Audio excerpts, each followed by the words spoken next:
everybody, and welcome to E-commerce Quick Fix Cross Border Magazine official podcast. Today is a happy day, it's a great day because we are with our friends from MS Direct. We are right now with Eva Tyssen. Eva, how are you? How's everything? I'm good. Thank you so much, Frank, for having me. I mean, we're in the middle of peak, right?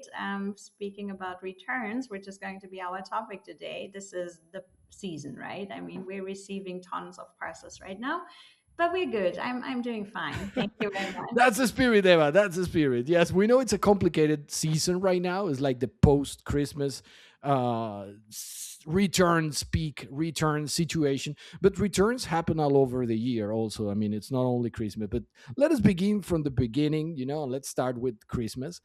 Tell me a little bit more about exactly just how big the post Christmas return peak is actually is. Like how big it is. It's massive. I It's mean, huge, you, isn't it? you should see one of the warehouses at the moment. There's just mountains of parcels right now. There's a lot of them. And I think what is very specific about returns, it's all very individual parcels, right? I mean, some look neatly packed, and then there's other ones where you believe they just hit a snowstorm, right? I mean, completely crazy. Then you have personal items in these parcels. You get the whole variety, right? So it's not only a lot of parcels, but it's also very specific, very unique parcels that you need to treat in a very efficient way. So, yeah. And do we have like a specific kind of parcel, like a specific industry sector that is the most return item? Yeah. Fashion, probably, isn't it? Yeah, I mean, fashion is on top of the list, right? I mean, I just got back from a QBR with a customer, and they had more returns in the first 7 days of January than the whole of October, right? So, Wow. I mean, October, November, December, that's the peak for outbound, but for returns, the real peak starts in January, February. And yeah, fashion is, of course, leading the list. But in general, I mean, returns is just an integral part of e-commerce, right? So any vendor has returns, and of course they need to treat them. So yeah, we all are affected. We are all in the same boat. Yes, indeed. But it's funny, no, because we know this is an issue. It's a well-known issue, and still retailers are like caught by surprise every year. Why are still retailers surprised by the returns? Constantly. That is a very good question. I keep asking myself the same thing because, I mean, like you said, returns are a fundamental challenge in the e-commerce sector. But It's a well-known issue, isn't it? it's a well-known issue, and it's not only an issue, it's also the moment where you can shine, right? I mean, it's the moment where you It's an opportunity. trust, where yeah, it's definitely, it's an opportunity. You can build trust, you can improve customer satisfaction, and you can increase customer lifetime value. So it's definitely the moment to shine. And this is also why I'm always a bit confused why retailers just underestimate the challenge. But I would say the reason is probably that I mean, for many years, they have been just much more focused on the outbound side of the logistics because this is where they felt like they need to compete on lead times, on choosing the right carrier. So there has always been just much more attention on that. Of course, you need to ship out 100%, but you don't get 100% back, right? So the volume is bigger. And I think also the importance was somewhat perceived as more important. But yeah, like I said, I mean, the return is the moment to shine, and a difficult return experience can really erase years of good brand experience. And I think this is something that really needs to be considered. And yeah, that's why it's really important to take it seriously and to prepare for what's coming. We know returns have become like an integral part of e-commerce, as you perfectly well said just a few moments ago. But do you think that in Christmas there is like an added complexity due to the behavior of the consumers? Because it seems like consumers in Christmas are more like emotion driven. They buy things that they don't necessarily think twice. Like it's more like an emotional impulsive buying.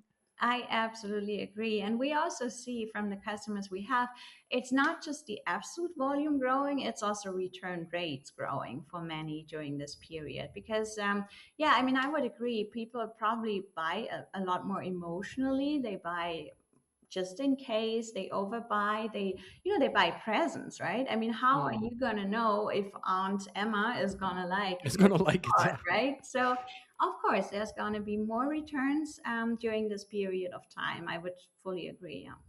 Mm. Now, do you think that is also an issue that it's involved? I mean, logistics, obviously, it's a fundamental core issue in this whole return operation. But do you feel like there is more than that in the sense that perhaps MS Direct can offer or can provide more efficient ways to predict this potential returns? hmm I mean, I think that's the key questions, right? I think companies, especially retailers, are very good at predicting sales. I think they are very good there. But not so much at returns. Not so much at returns, yeah. And it's not easy too. I mean, because it's one of our core businesses, we have developed very complicated, complex models. We've invested a lot of time and data science into building a model that can predict returns properly. And with predicting returns, I'm not just speaking about volume, right? I mean, volume is one thing, but then it does make a difference if it's a simple t shirt coming back, or if it's a winter coat with, like, I don't know, 10 pockets which you need to open and check, or if it's maybe even a technical device that needs special treatment, right? So you don't want to only know the volume, you also want to know what exactly is coming back, when it's coming back. And this is why you need to take a lot of factors into consideration. Of course, it's about what's the SKUs, what is the retailer selling. It's, of course, the country where it was ordered, but it's even weather forecasts, right? I mean, if the weather is good or not good, then the chances of getting a return is different Wow. as well, right? And Yeah, it's amazing. I mean, that's the kind of criteria that you're using to predict yeah, that MS Direct is using to do. predict. Yeah, we have a very complex model to predict this kind of thing, because I mean, for us, it is an efficiency driver, right? I mean, if we know what's coming back, and if we know exactly what a sales force we need to live up to this volume and to the specific requirements, yeah, that's commercially very relevant, right? And not only commercially, but it's also about satisfying the customer. You want to make sure that they get their money back very fast, and that they have an overall good returns experience. So yeah, forecasting is key.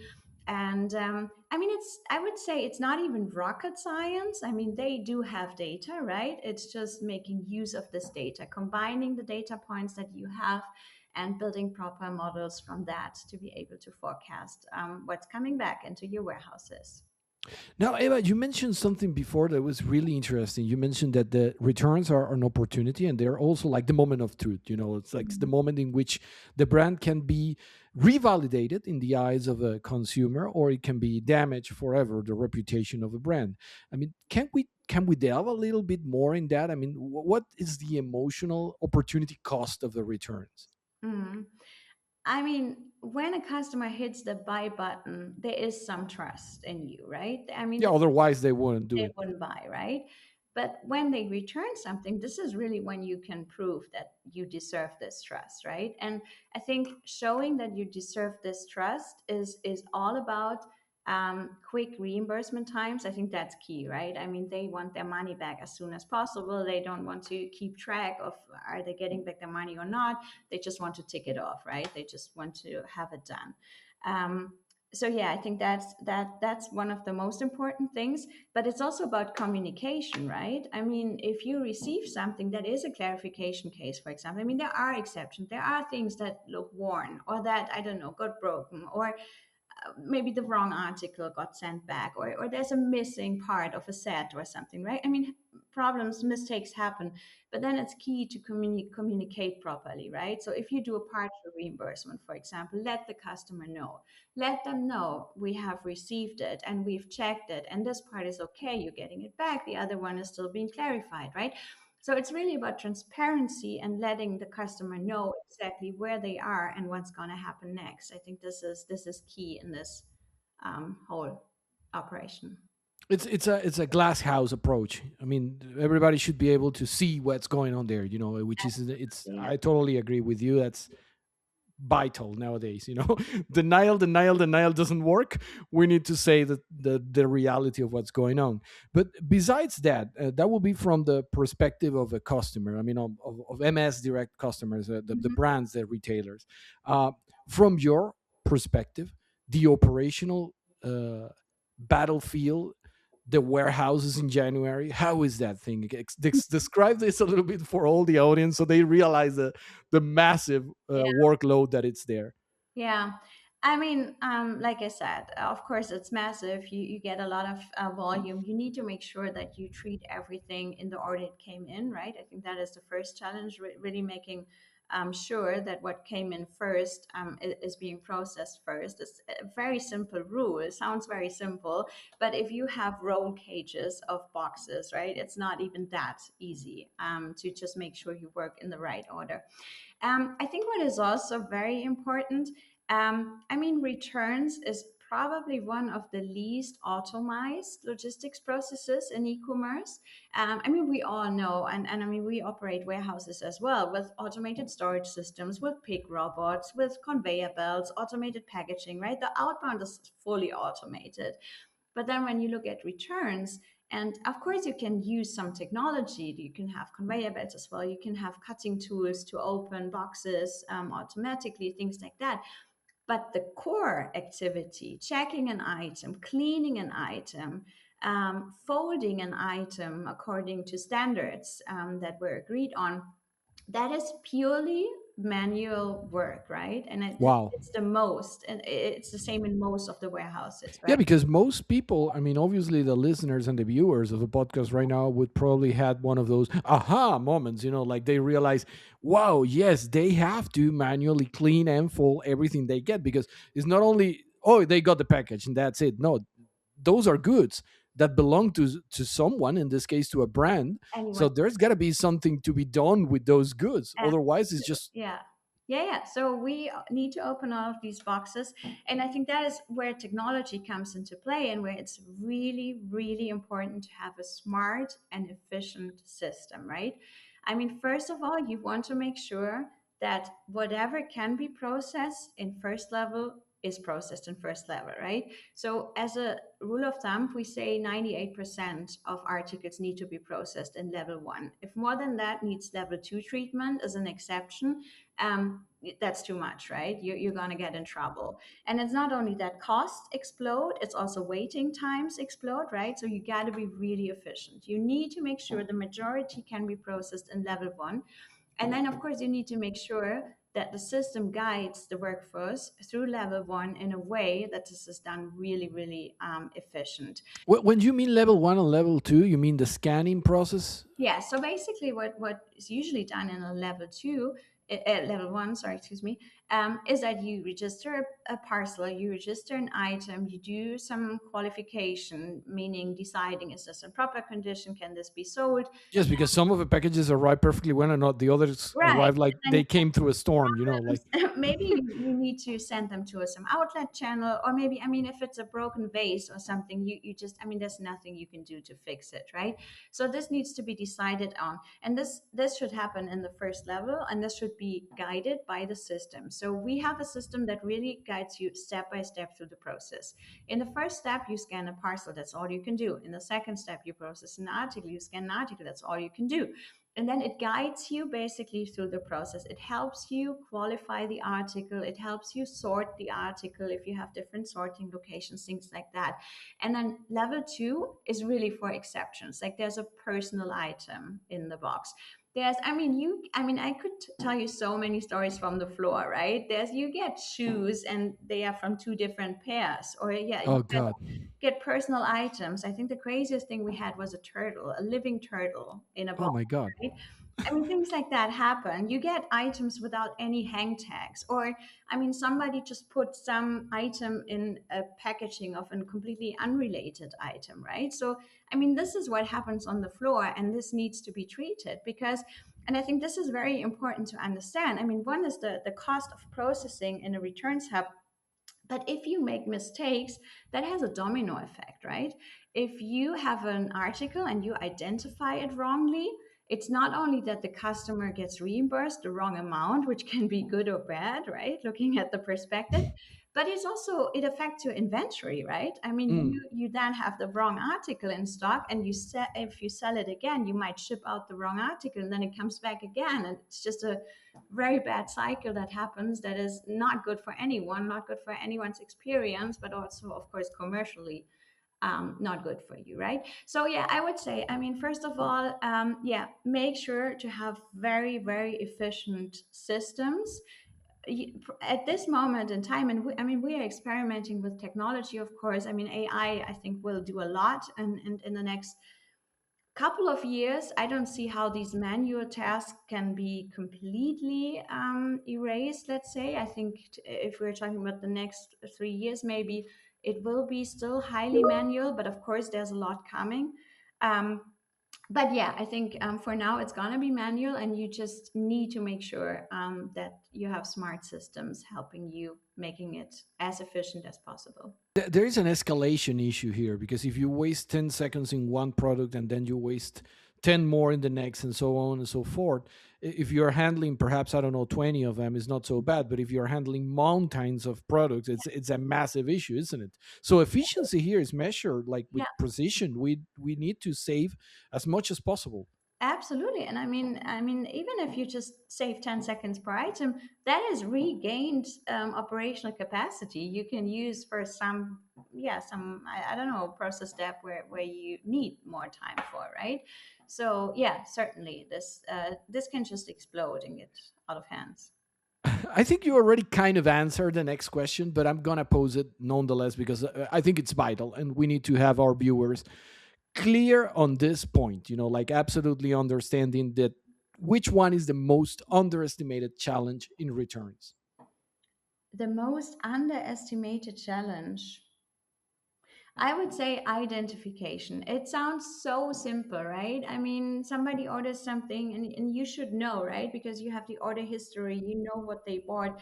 But still, I mean, I think I mentioned that before. You just get things back all mixed up, right? And this can be really, really troublesome. So yeah, you need to identify what the article is, but you also need to assign the next best action. What's going to happen with this article? If it's in good condition, if it's not in good condition, you need real time feedback for the merchants. They need to know what arrived and what condition it is in.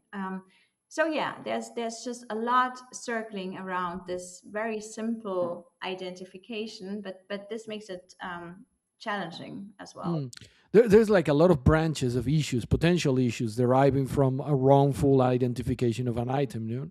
You mentioned one that I was like, oh yeah, that is true also, because if you identify the wrong item, then on your stock, on your warehouse, you have the wrong item stocked, and Mhm. that is an issue. Otherwise, I mean, maybe you resell the item and it's the wrong one, so you're already creating a new return there, Right. with all the complexity and the cost added to it. But there is like any particular approach that MS Direct is doing to guarantee that identification will be always a successful one. Yeah, I mean, I think for this, I can only repeat what I already said. You need systems that guide you through the process, right? It's too complex to just leave it up to the workforce. You're gonna have problems. You're gonna have a lot of things for a second level. You're gonna make mistakes. You're gonna have a domino effect. So, yeah, at the end of the day, it's really about a rule-based, a rule engine to help your workforce, right? Guide them through the process, make them make the right decisions, and yeah, exchange all the info you have with your stakeholders, so they can work with this info and work on a transparent communication. Now, Eva, we know that nowadays, if you buy something online, you can return it no matter what it is. I mean, I've seen things that you wouldn't believe, like, for example, returning a jet, returning a helicopter. It's absolutely insane. It's like, do you think that retailers, what? We've had saunas as well, so Oh, God, you know what I'm talking about. It's absolutely bananas. So you think retailers have gone too far with this? They are too generous with yeah, their that return is a policies? very good question. And I think this is a question that's also addressed by politics, right? I mean, there's a lot of um, yeah, discussions going on if returns should be free, right? If somehow this should be limited. I mean, I would say retailers are generous with returns. There's many studies about that who show that, but I would say they are generous for a reason. Like we said in the very beginning, returns are an integral part of e-commerce. If you sell something online, you will have returns. It's just different from going into a store, touching an item, getting a feeling, trying on. it's always going to be different, right? So you will have returns, and you need to make sure that your customer is happy with the returns process. So I would say they are generous, but they are generous for a reason. But I do believe there's some areas where retailers could maybe be a bit more decisive, and yeah, maybe follow a bit of a different approach. I do believe retailers could be more strict in certain areas. I think, for one thing, high value items, I think they should have more strict checks in many cases. I think this is really where a lot of fraud happens as well. And I think this yeah, is something that retailers need to be aware of, and which they need to safeguard. I also think consumables should be non-returnable, and I think this is completely acceptable by the. Yeah, it makes all the sense in the world. I mean, actually, I think that's one of the craziest things that has happened. Uh, in my opinion, many of that has been a byproduct of the big marketplaces like Amazon and stuff, which created like this golden standard in which everything can be returned, everything and anything, oh, you can return all stuff, and there is no cost added to that. Is Absolutely. that sustainable? Do Yeah. you think that, or MS Direct believes that that is sustainable? And I mean, like I said, I think returns are an integral part, but I fully agree that retailers should try to educate their buyers and try to help them make the right decisions, right? I mean, the best return is no return, right? I think we all agree on that. So that is really something retailers should work towards. And I think there's many good ways nowadays. I mean, you can try on online, right? You can have sizing guides. There's many ways you can make recommendations based on the history of the customer. You can suggest products that you're very sure the customer will like and will keep, right? Just because you know the customer, and you know how other people reacted when they bought this product, right? So I fully agree. I think this is really a change that needs to happen and that should happen. And retailers, yeah, first of all, should try to get return rates down and help their customers make the right decisions. And it's also the sustainable choice, isn't it? I It mean, is, yeah. And coming to this point, I think what is also quite interesting, and we're looking into this with some retailers, it can also be a good idea to keep certain items, and we haven't talked about the cross-border aspect of it yet, right? To keep certain items locally, because I mean, this is it's just a trend that we see. Retailers work with central warehouses. They ship to many different countries from a central warehouse, and then if you have a return in a specific country, it might just make sense if it's a high runner to keep it in that country and fulfill it directly from there, rather than shipping it back and forth through Europe, on and on, right? So yeah, I think this is something that's a very interesting option to handle returns in a smarter way, and also yeah, add to the sustainability aspect of it in a positive way. now that we're talking about technology and potential solutions, which ones are like the main technological solutions that MS Direct is currently developing? Mhm. I mean, currently, we're looking into computer vision to help with the grading and identification of items. I think this is something that seems quite promising. I mean, like I said, the technology is advancing very fast, and we've done similar pilots a couple of years ago when it was a lot more challenging to use this type of technology. But I want to say it again. I think automating returns is Champions League. It's very difficult. There's not so many players out there. It's not like you can just use out of the box technology for this. I mean, I would say it's a lot more work you need to do. You need to work with your data. You need to, yeah, involve partners to really design solutions that will help you. It's a challenge. It's not easy, but I think we're getting there, and there's many tools and models you can develop.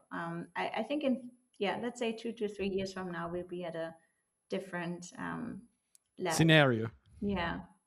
I think it's also a complex one, isn't it? Because otherwise, I mean, you're getting products from multiple retailers, all kinds and different forms of products. So there is no easy automation solution for that, because you will have to create like specific robotic Hmm. machines or Yeah, systems yeah, Each has their for each. own rules, Yeah. right? There's very different requirements across the customer base. And secondhand markets, it's something that MS Direct is currently working on. Yeah, this is definitely something. We're just onboarding a customer for a Recommerce program. So I mean, this the process starts with a return, right? I mean, a customer has an item that maybe wasn't bought just recently, but maybe sometime in the past, a bit longer ago, but it's still in a good condition, right?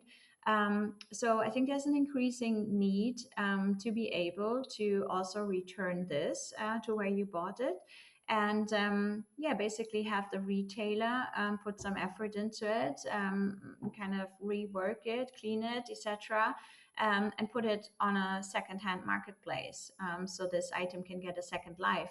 And I would say this is also an increasing trend that we see. I think there's more and more retailers who are working into that direction. And of course, yeah, that is something that I think will be very promising in the future. I think this is a very much growing market. Yeah, you already mentioned cross-border returns, but let's dive into that, okay? Because I think it's a massive contention issue also. Why are cross-border operations, return operations, so complex? What's going on there? I mean, there's a border, right? There is a border, of course. The simple answer. Even when we are inside the European Union, there are borders, actually. Yeah, that's true. That's true. But customs borders are a lot more complicated. Let me say this. I mean, I think that's very clear.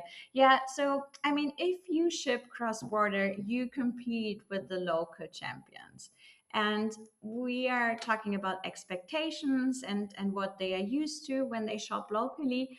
And yeah, And their infrastructure, because they have the infrastructure there, the warehouse networks there. yeah, and I mean, if you order something and you return the item, you expect reimbursement within days, not weeks, right? I mean, you as a customer, you don't care if something needs to be shipped back to Poland, right?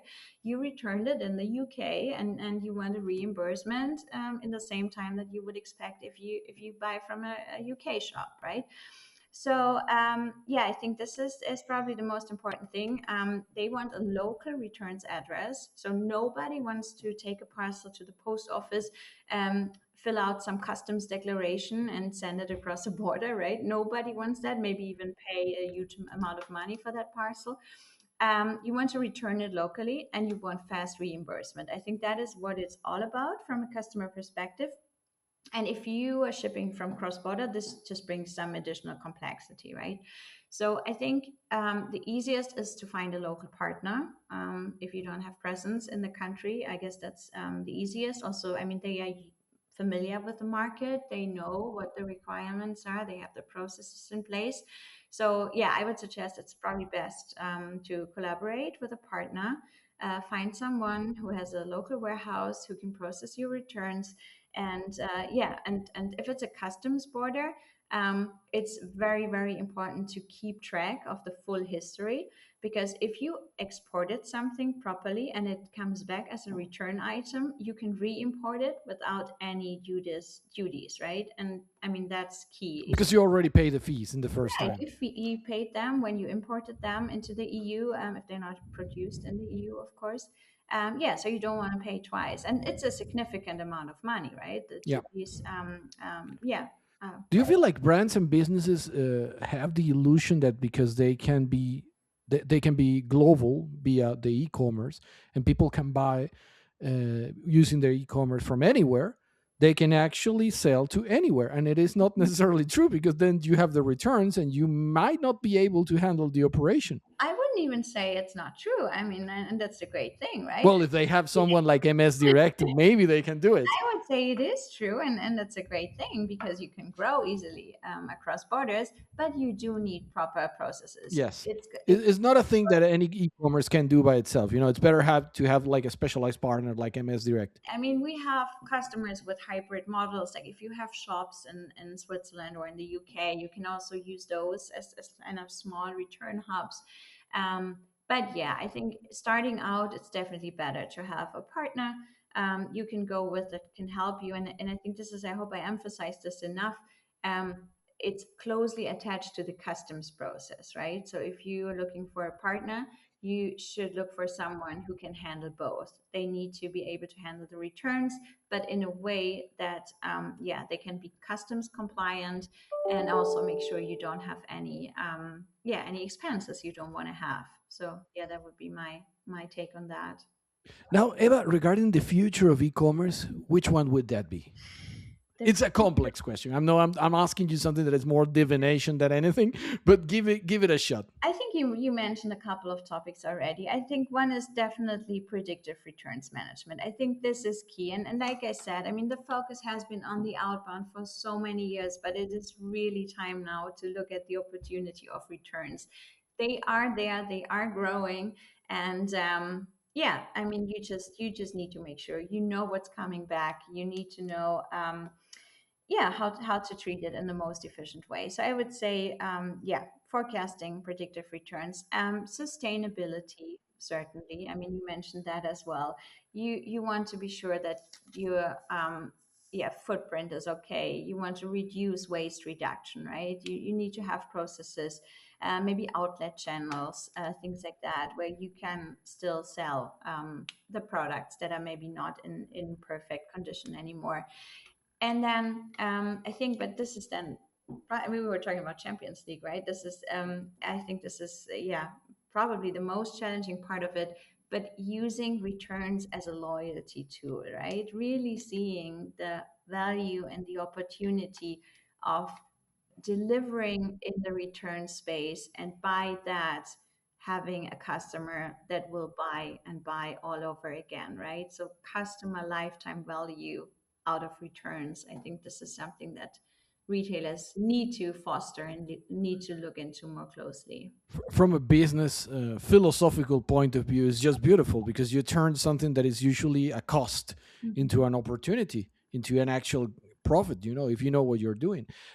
So yeah, totally agree with that. Now, regarding MS Direct, which ones would you say are the main competitive advantages that MS Direct has? What sets you apart? Mhm. I mean, I would say what helps a lot, and I mean, I've been speaking about the system that supports the process. We have our in-house tech team, right? We work with software that we develop. So yeah, we know what the complexity is, what the challenges are, and we've spent years and years of looking into these exceptions and handling them in a very, very efficient way. So I think this is one, technology. We are constantly on the lookout how to improve things, how to make it ever more efficient. I think this is one aspect.